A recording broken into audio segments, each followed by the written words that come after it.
Welcome back to the We Are Strong podcast. I'm the new host, Samantha.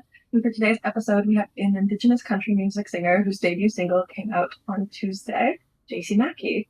Honey, my name is Jacey Mackie. I'm Ojibway, and I recently started publishing my music. Your debut single came out on Tuesday. Yes. Want to give us a walk through the song and how that was? Yeah, okay, so the song's called Blue Eyes. It wasn't originally supposed to be such a big song. I think it kind of took off. It had legs of its own, I guess. It was originally actually supposed to be on the album as a filler song. It was supposed to be like track 7 or 8, but kind of started to have this life of its own. So we decided to go ahead with it.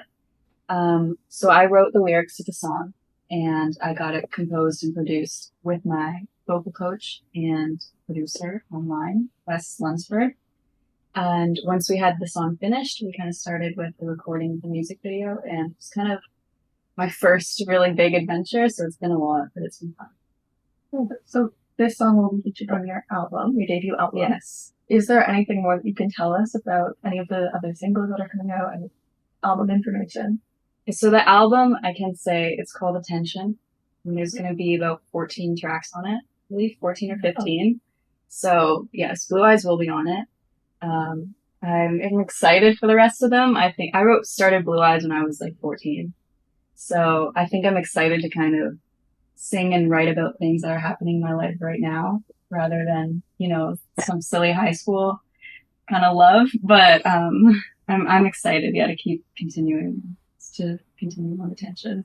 And do you have a release date for Attention or for the next single yet? I don't have a release date yet. So I'll have to think that over. It's still a lot trying to finish. There's a lot of songs on there. And I think I'm kind of particular when it comes to them. And I think when I'm doing them over and over again, like back to back, I kind of get a little lazy. Oh, that'll do. So I kind of want to take my time on it and just kind of make sure it's good because it is my first ever album. So I do kind of want to tell my story through it. But yeah, I don't have an exact date yet. And did you pen all of the songs on the album? Yeah, so I wrote all the songs. My vocal coach, her name's Jackie Rose Brown. So her and I would bring her the lyrics and we would compose like the music, so the chords, like the patterns we liked, and then we would send them over to get produced. We'd get the mix back and I'd go back to the studio and we would record the vocals and then I'd send it back, get the vocals mastered, and then we had the song. And so how did you get into doing this? Because clearly it's something you're very passionate about. You've said you've been writing since you were 14. Yeah. How did this journey sort of start for you? So I started playing guitar when I was probably about 8. And it's not like very inspiring first story. I started playing because I really liked this guy who played guitar. He played electric guitar and I was really shy and quiet. So I was like, oh, this is how I can impress him. So I got into acoustic guitar, and I remember telling my mom, I want to start guitar, and I remember her being like, does it have to do with that guy? I was like, no, I just love guitar. And then he ended up stopping guitar, and I kept going, and it kind of just became more of my thing. I think also, I was never very athletic, so I think in those stages of your life, you're divided, you're an art kid or you're like a sports kid. So I was very much an art kid, into drawing, writing, all that stuff. And because I was so into writing, I was kind of new. I would go something into writing. I wanted to be an author or an editor. And then paired with music, it just kind of started clicking for me. So I did start writing music really young, 10, around that. And, they weren't album worthy, I don't think, but I did start. And then I got into vocal and piano when I was 13, 14. So when I first started high school. Got into that. So you've been doing this for a while. Yeah, it's definitely been a journey, but it's been really fun. And I remember it's really cool seeing just how far I've come with the distance. I've even seen my first draft of Blue Eyes or something, and I listen back and I hear it now and it's totally crazy. You know what I mean? So it's been a lot of fun, but it has been a long time. So as an Indigenous artist, why country music? Why not going down the route of traditional music? Right. I think a lot of our traditions and cultures are, I feel hard to encounter again. I think it was all really stripped away. Even what we have now is remarkable because of everything, people went through to strip our culture. I never really had a big connection to Indigenous music. You know, like we would attend powwows and stuff, but we didn't really have like the resources to kind of learn like the dancing or the drumming or, any parts of it. So I think I did grow up I grew up like in the country, like very white area. I'm really like the only native kid out of like anyone knows.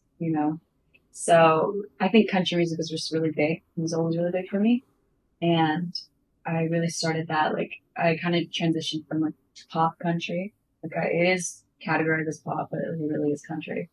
Um, I think it also stems just from me playing guitar so much that like, all the country music's on the acoustic guitar. So it's kind of all I grew up playing when I was learning how to play guitar was these old country songs. And so it kind of just became just second nature. Like I've written everything I started on the guitar, so I kind of wanted it to be true to how I started writing it. Yeah.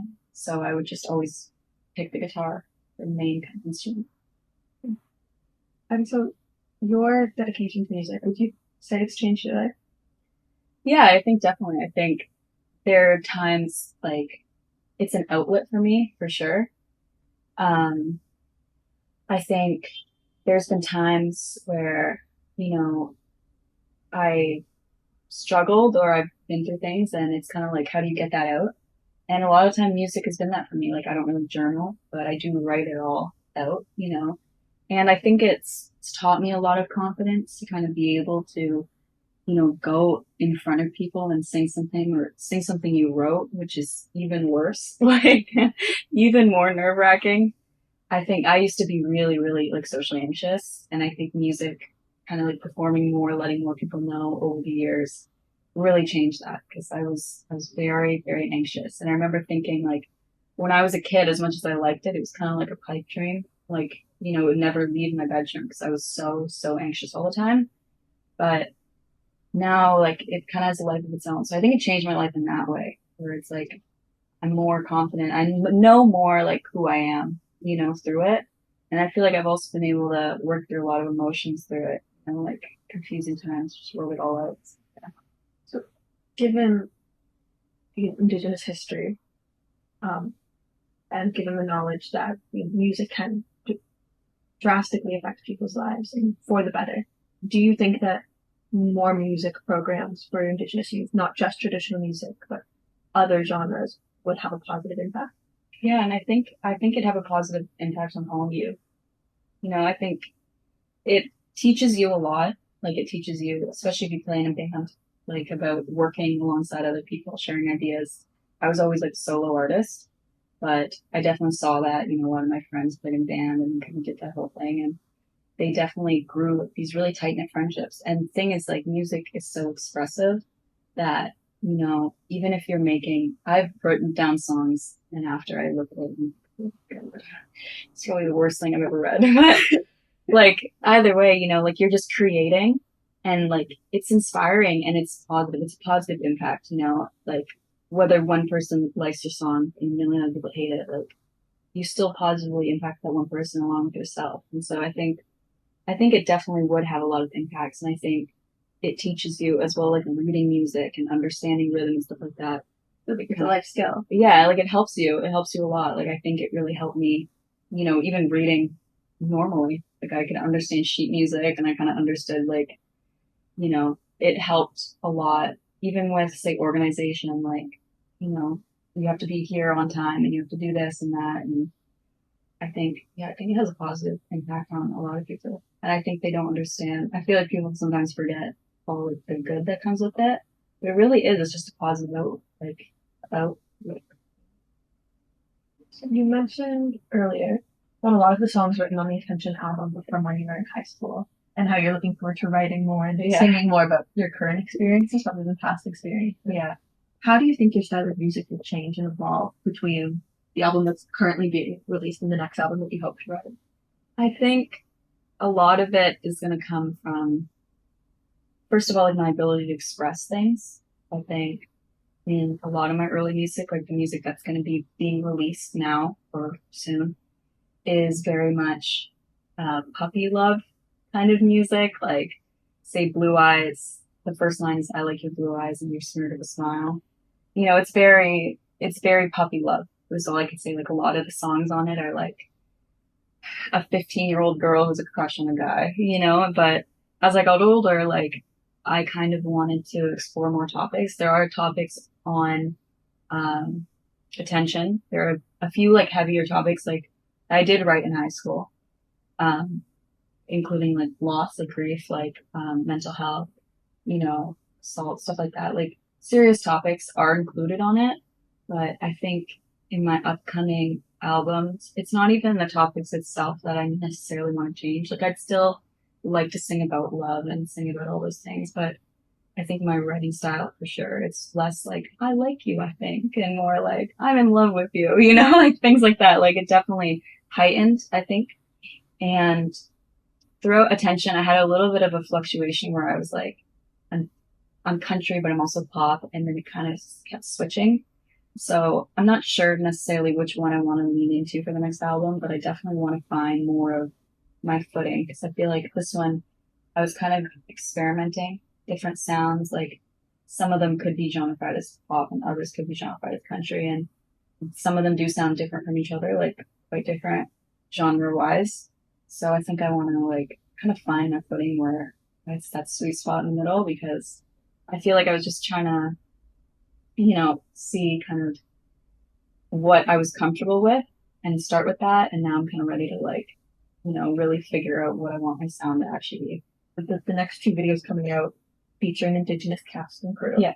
Is that something you wish to continue for the rest of the album and maybe into the next albums? Yeah, I think that'd be great. Like, I think especially like the director and I, we have a pretty good, like, understanding of kind of each other's vision and we work really well on kind of cooperating that. And it's just each time, I mean, we filmed one music video fully this time, but each time we've spent together talking about it or editing it or doing whatever, it's been really cooperative and like a really nice space. And I think even with the crew, it's very cooperative. The actors, the people in the video are able to be like, hey, maybe we should do this, maybe we should do that.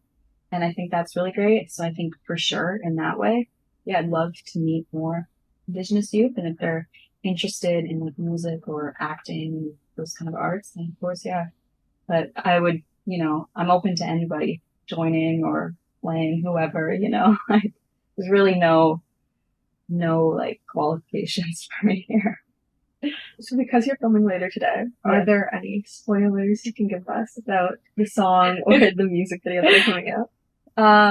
Yeah, so the song and For the Boy Wish You Were, spoil it a bit. It's a piano, so it's kind of slower than the rest of them. It's actually one of my least favorites. It's a little personal tidbit. That one there.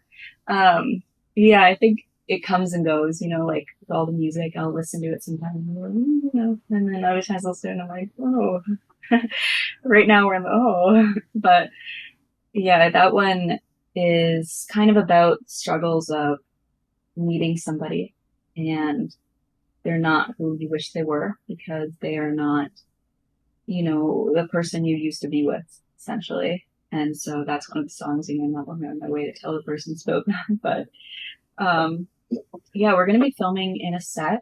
So I'm really excited for that. We haven't filmed in the studio yet. We have a few outfit changes that director and I kind of talked about beforehand, which got me really excited too, because I got a lot of my ideas put into it as well. So that was kind of exciting. And, in Blue Eyes, I kind of have a more innocent, short cropped hair kind of look. And I'm really excited because we're going to kind of elevate that. We're putting in extensions and a whole bunch of stuff today. So I'm really excited to kind of enter that new era, like that kind of new thing. I'm really excited to do that. So that's a little like tidbit, I guess. Do you think the aesthetic of your videos plays into your storytelling or the songs? Yeah, I think for sure. I think Blue Eyes, we filmed that with the intention of it being looking homemade, like it's very, one of the things we did and was the director's idea was to never show my eyes in the video. My eyes are hazel. And the focus was supposed to be on this guy the whole time, his blue eyes. It's this whole thing. It's this guy and nice blue eyes. So we kind of tried to focus on a lot of shots where you could see his eyes, and mine were always hidden. Either I was looking the other way, I was wearing sunglasses, I had a hat low. Like it was always changed. So that kind of was trying to tell the story of this like obsession over these blue eyes. And it was filmed on like, a little handheld camera. It was supposed to be kind of look like it was older, more, it's not as great quality. It wasn't filmed on this high definition thing. There weren't boom boxes and sound sets and everything like that. It was just filmed like running around Toronto, basically, is what we did, which we did do a lot of running. Ever see the video?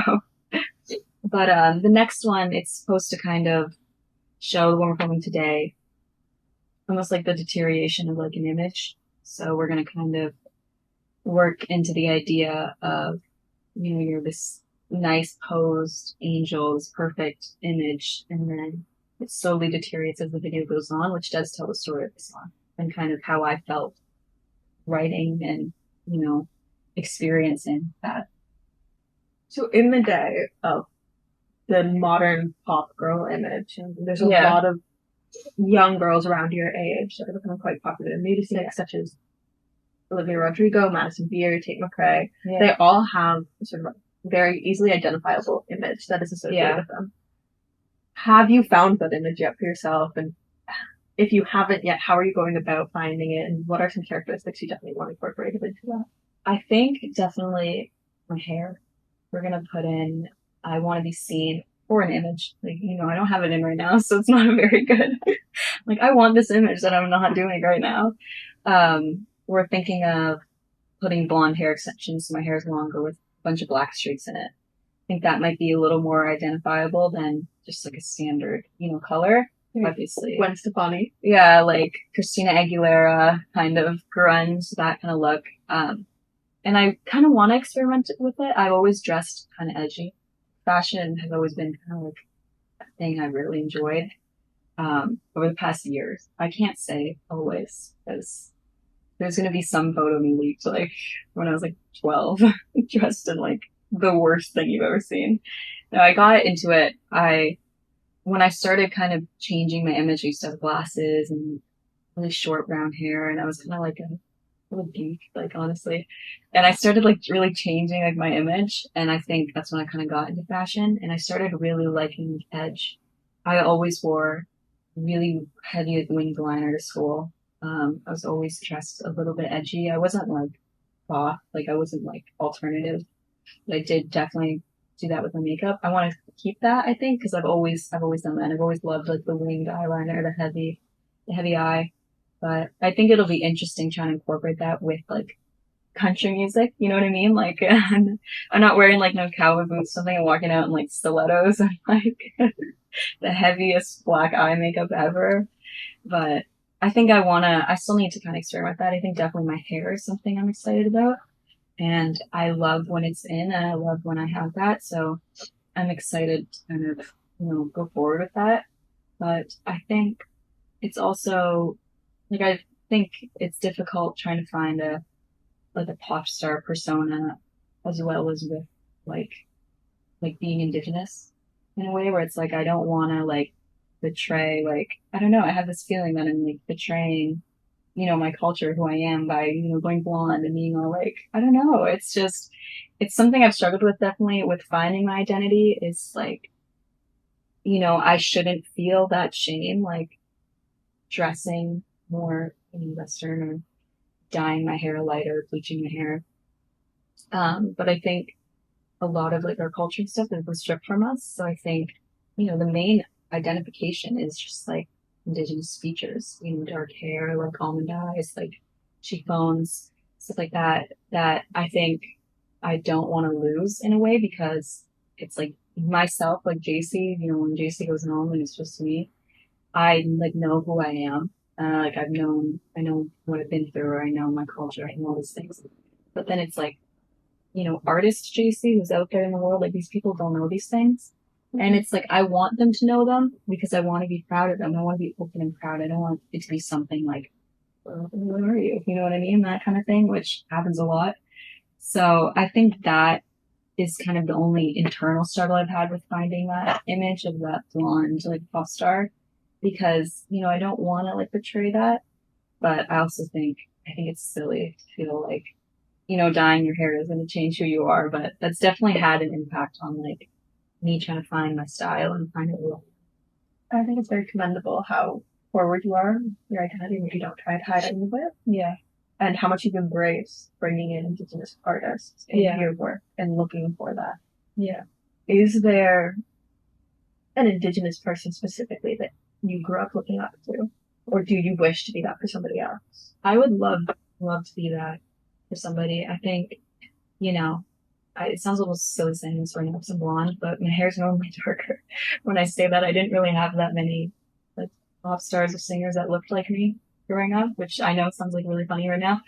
But I definitely wished I had that, like the only like native person I looked up to was like Pocahontas, and it's a really great one, but was working with what Disney gave me.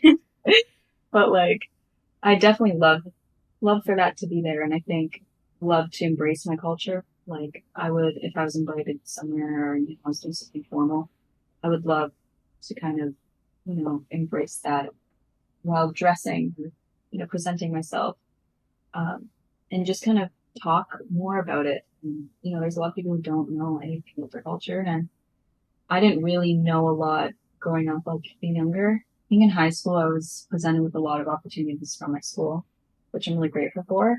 So I learned, like, I took Ojibway classes with my mom, like language classes. I went to all these events. I went to a lot of Indigenous things. I made handmade moccasins for my boyfriend one time.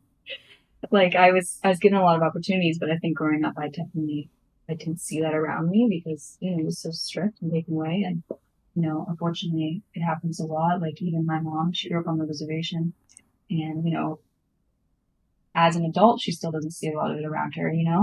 So I think definitely I would love for some kid to look up on the screen and be like, "Hey, this is me," and and feel proud of the accomplishments they have.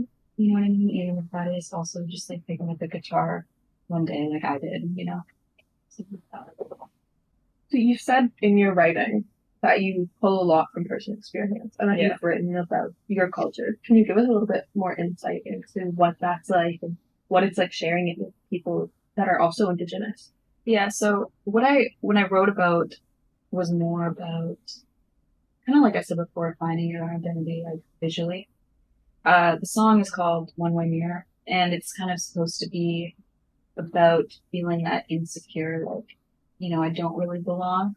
I'm definitely, my dad's side of the family is Polish and Ukraine, and my mom's side is French and Indigenous.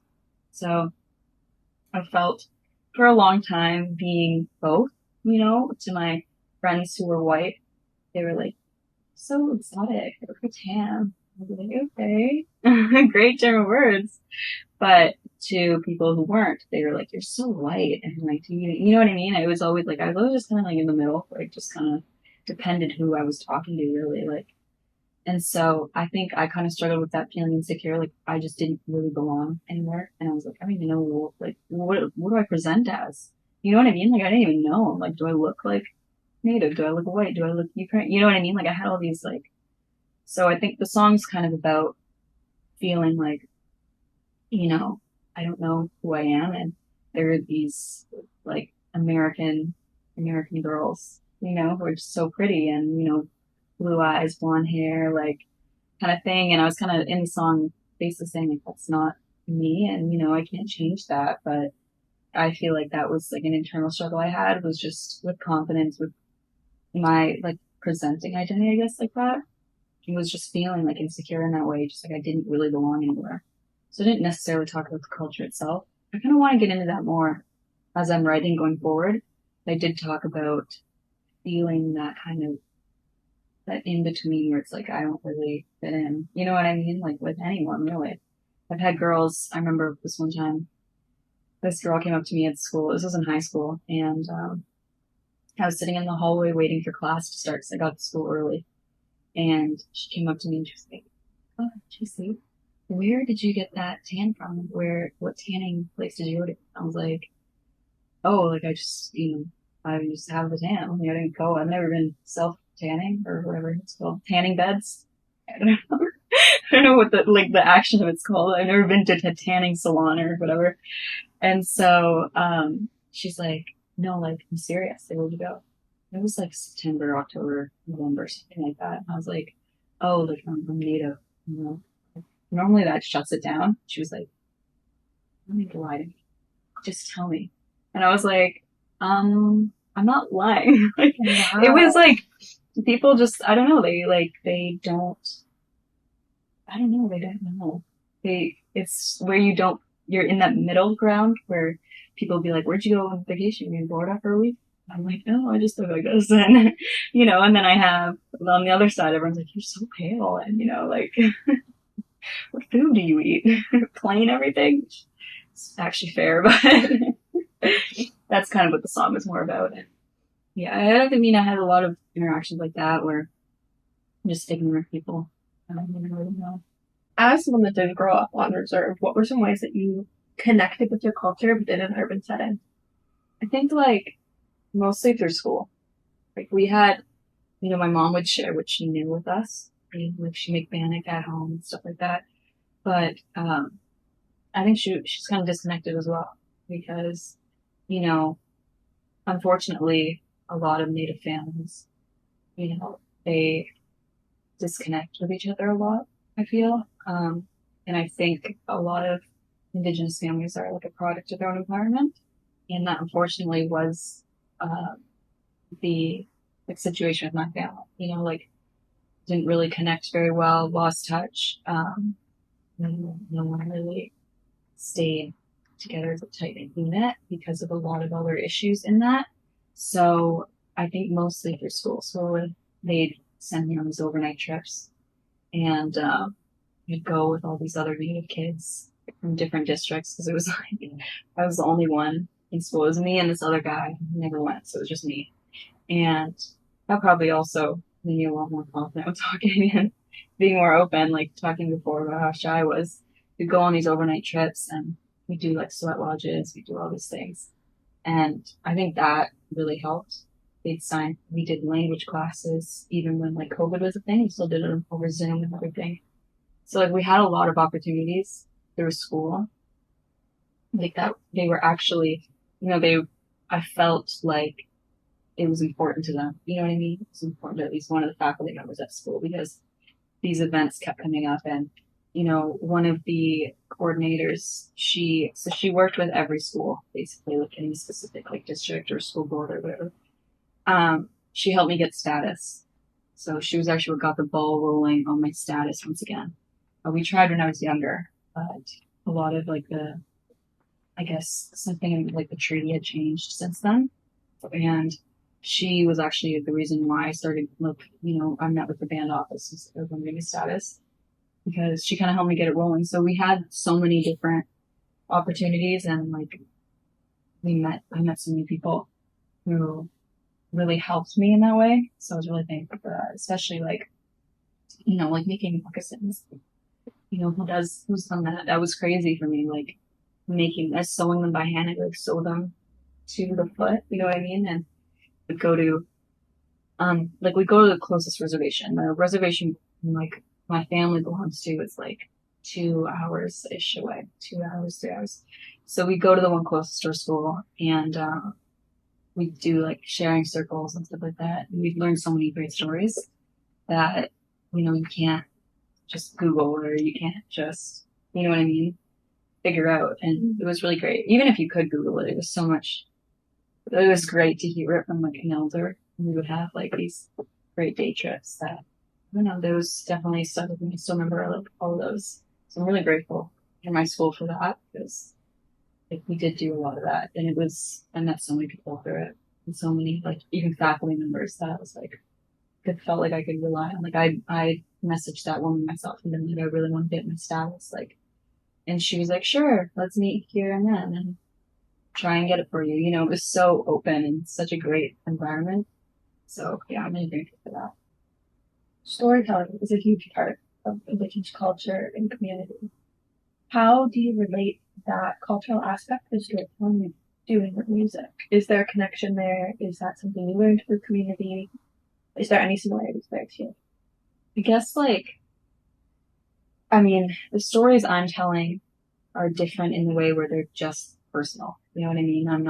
I haven't written about a big event or like something, cultures and like generations would pass down. You know what I mean? Or any like defining moment in history necessarily, but definitely, you know, talking authentically about these things that have happened in my life. I've tried really hard to do that in my music. Tried like, even if I'm writing a song and I'll say said the month of December and like it didn't actually happen in December. It would bug me. I'd be like, but it didn't happen in December. Like it needed to be just like everything I wrote about happened. The place, the time, what they were wearing, what I was wearing, it all happened.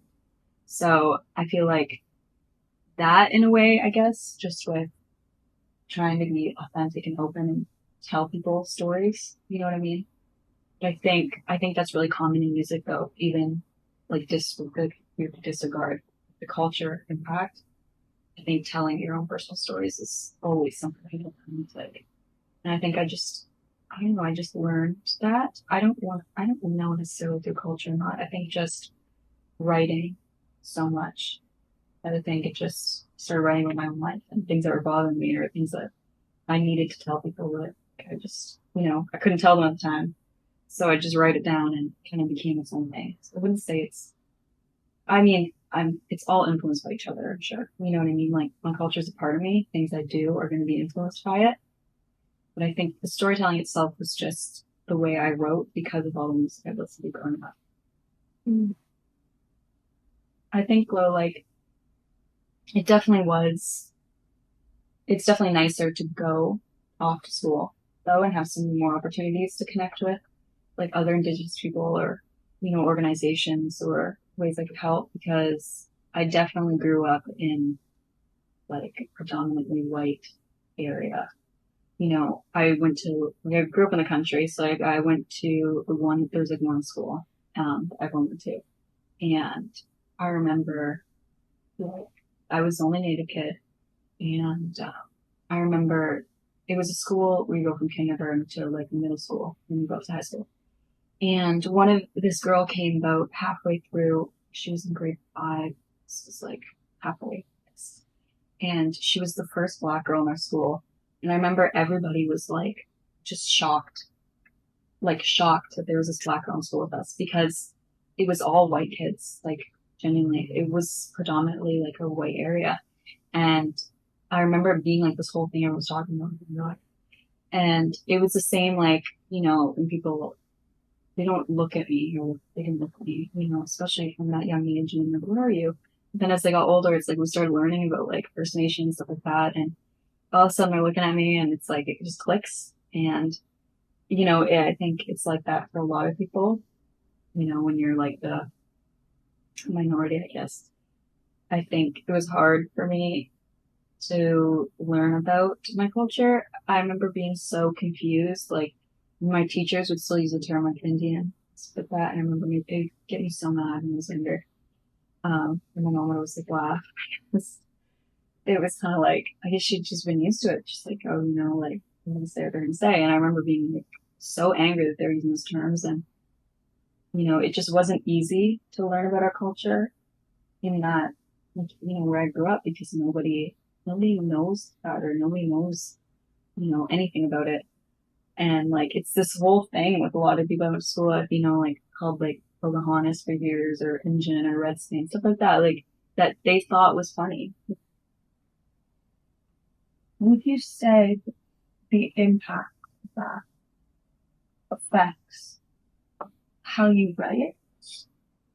Like in the way that you're having those negative experiences. Mm-hmm. Would you say it helps you to articulate how you're saying what you're saying in your writing, or would you say that it just affects your writing at all in general? I mean, yeah, like definitely, I write about all the stories right in my life. The song "New Friends" that we were talking about previously is a song about like needing new friends. And those same people I'm talking about were the same people I wrote that about. You know what I mean? So they definitely have affected things in that way. I didn't openly talk much about it, I think, in this album because I was still going through it when I wrote it, you know what I mean? I think I didn't have that kind of perspective where I was like, oh, that's actually just racism. Do you think the next album will have more hints of that? Yeah, I was thinking I really was thinking about the next album, kind of thinking I want to express more about how I feel about my identity. Even, the internal struggles I feel with if I present like the you know what I mean? That internal struggle I feel where I feel like I'm betraying some part of myself, you know what I mean?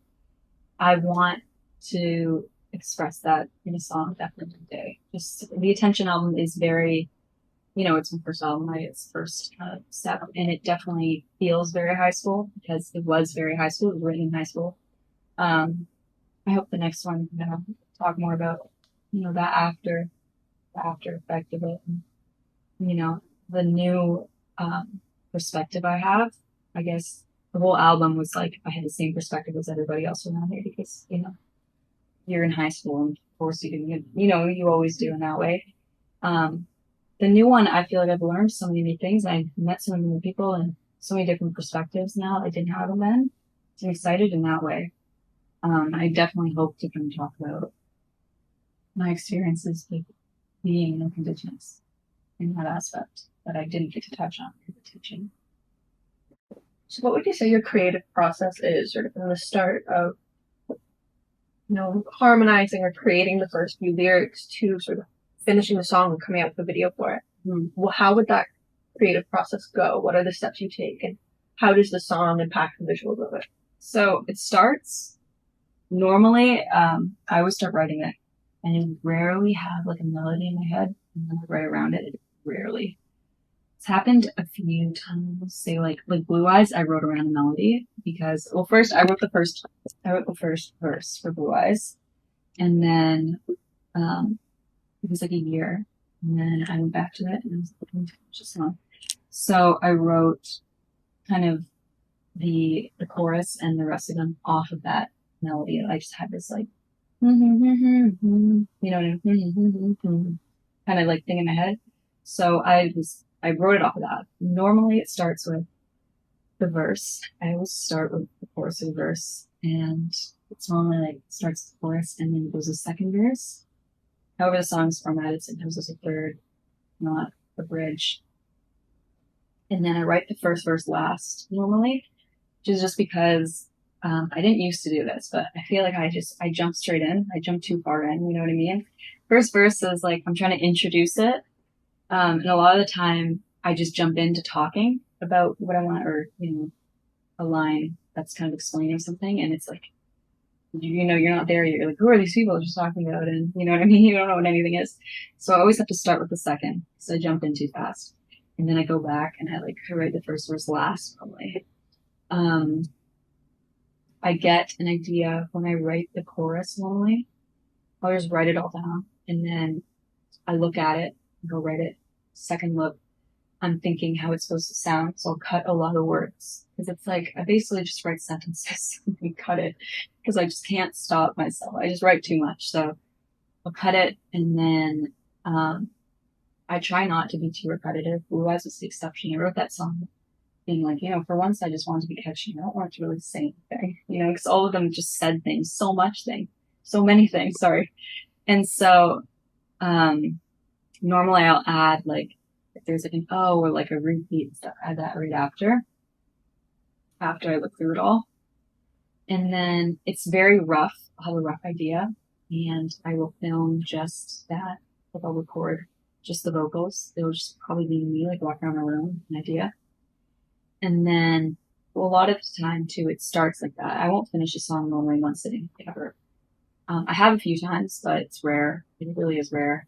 And as much as I would love to finish it in one sitting, I don't. Because if I feel like if I finish it in one sitting, it gets too repetitive and then all the songs start to sound the same. Like I'm doing the same thing, you know what I mean? I need to like stop. So I'll bring it in. Once a week I go to the studio to meet with my vocal coach. And so I'll bring it into her and sing it for her. And then we start working on the chords. So we want what we want in the background, right? The song. A lot of the times we've she's worked out the chords on the piano, chosen, like we've went through them, been like, oh, I like that one, I don't like that one, you know what I mean? And then I transfer it to the guitar, so then I play it on the guitar, and we kind of find out like a strumming pattern, how we want it to sound, like Blue Eyes too. Before I had the chorus started with the strumming pattern on the guitar. Very few start on the guitar. Like it's normally lyrics and then music. Um, so we do that, and then we kind of just work on that till it's done. I record it, and I send in to get produced. I send a file of just the audio. I mean, of just the lyrics, just me singing.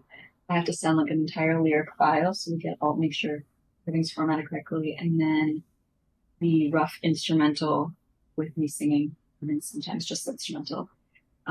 If we recorded it in a bunch of takes, sometimes we only record it in one, and so we just send that in. And then we get that produced, give some feedback whether we like it or not. A lot of times, yes. And then meet back in the studio, do all the voice. You know, I record the whole song, and then send it back once it gets mastered and produced. I kind of have this whole file, so then that's when it kind of begins to take a life of its own. I can't just finish a song and then immediately be like, I know what I want for the video, I know all this. It's more like talking with people. You know, Blue Eyes, even the way it came out, even the filter on it feels like the way I'm singing it. It feels like cool tone. You know what I mean? It feels all these things. I didn't feel that when I first wrote it. It felt very warm toned and fun. Like, you know, there's this element where it kind of, the video itself was supposed to be like this innocent love, right? Didn't know it was going to end, which was like done so purposefully. But when I first wrote the song, like I didn't see it that way at all. But, you know, meeting different people and seeing their perspectives on it definitely kind of changes how I feel about the video. I'm like, yeah, it is cool. And it is. And I love how it turned out. And I never would have, you know, thought of that myself. So I think I kind of wait for it and take on this image of its own that people see it as well as myself, and kind of do like a merge of those two.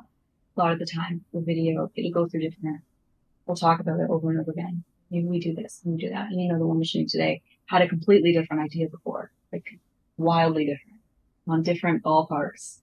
And then it was like, I have an idea. And then it's like, suddenly you're like back and excited about it. But I definitely do. I take a break once it's done. I work on more music, and I film the music videos for like ones that have been done the longest. Normally, I don't just jump straight into it. That's more like it really is a collaborative process. Like the whole thing, you know, as much as it is like solo. I wrote the song and I came in with the song and I played the song and sang it, whatever. Like it's also so collaborative. You know, I'm working with those people, and it's able to kind of take a life of its own. And you know, even like halfway through, I had the album cover done. I took the photo and I was really happy with it. And then I'm like, I don't like it anymore. You know, I'm like, now it's like, let's shoot a different album cover, you know, halfway through. And it's like, you don't expect those things, right? To happen. You expect to just shoot it and like, this is good. But it just, I think it's all kind of, it's not as black and white. I don't write a song and then get it done and we're done. It's kind of, we'll go back and we'll change things, or we'll say, yeah, I don't like that actually. And, you know, even with some of the songs right now for attention, you know, some of the songs are finished, a lot of them finished, but I still want to look back and think maybe I could add something here and maybe add some dimension, you know. It's nice to be able to sit on it for a while and just kind of think like, what could it be missing, you know, which I'm trying to do a lot of with this new kind of album, because Blue Eyes was essentially just like one take of me singing. Like there was no like harmonizing. There was no background vocals. There's nothing. It's just me and my on the guitar. You know what I mean? And so for the next ones, I do kind of want to experiment with that and like maybe get like some background vocals, get some ad libs or that kind of thing, which I'm really excited to do. Do you think, given the album was written over a period of 5 years or so, that specific listeners will relate more to certain songs because of age? Like 13-year-olds will relate most to the songs you're at 13, 18-year-olds will relate most to songs at 18, and that they can kind of grow up with you on the album. Yeah, I mean, that would be great. I think definitely. I think something attention has is really relatable. You know, I talk about a lot of things that everyone goes through, like, I don't know, rejection or insecurity or, you know, all these things that happen through a household. the whole album like talks about all of them, even grief. Like you lose people, people pass away. Like there's a song on the album about I lost my grandma when I was in 10th grade. So there's a song about that. Like there's a lot of things on the album people can listen to and be like, that's happening and you get that. I tried to make it relatable. I'm excited though to be more, I don't know, more mature, I guess, in my music. You can definitely hear a difference, say, from like so the first song I really finished was called What I Couldn't Tell You. You can really hear a difference from that to Flawless. They're both love songs, but Flawless was written like 2 months ago, probably. Never lost. Like less than a year ago, though. And then What I Couldn't Tell You when I was like 15 with COVID, actually. And so they're both periods in my life, and I was like, I thought like I was 15, I was like, I'm in love with this person, and I'm 18 now, and I'm like, I'm in love with this person. You know what I mean? I can be a little bit. It's crazy to see the difference. Even I'm still so young, but even just seeing how it's matured in that way, where it's like I can actually say, it's more than like, oh, I like this eye color. It's like I love this about you, and I'm like I'm excited about that to see how it mature. I can't wait till I'm like, well, I can't wait. I'm actually saying this when I'm old. I'll listen back to all these and be like, wow, I really had no idea. Each time, like. So is this sort of like an audio journal for you to be able to re-listen to throughout your life? Yeah. Capturing moments in your life. Yeah, and I love I want it to be something that's like, I want my kids to see it on the road. Or like to watch an interview like this one, even. They'll be like, wow, mom was so young. And stuff like that. Like, I don't know. I would love that. Like, I've always been really open. So the idea of creating this like audio journal for my whole life, but it doesn't really freak me out. It just kind of excites me that like I'll be able to look back and not wonder what I was thinking. And it even excites me now. Like when I listen back to something I wrote when I was like a kid, I listen back and I'm like, oh, that's so cute. You're so little. You know what I mean? Like I even have that now. And so I'm excited to like keep having that, after attention, I'll re-listen to attention and be like, oh no, you didn't know anything. And then the next one, I'll listen back and you didn't know anything. You know what I mean? Like I'm actually excited for that. I'm excited to just see myself grow, see where it takes us. And, music's always just been something that never changed. Like it's a static part of my life. It's just stay the same. So I don't feel like it'll change that much. Like in regards to importance for me, of course anything can happen, but I really do plan to keep doing music and just writing. It's something I've always done. It's just hard, honestly, at this point. Blue Eyes by Jacey Mackie is available for streaming on Spotify, Apple Music, and YouTube. Please give it a listen. Thank you so much for listening to the We Are Strong podcast. Thank you. Thank you, Jacey, for coming. Thank you so much for having me. Thank you, everyone, for listening.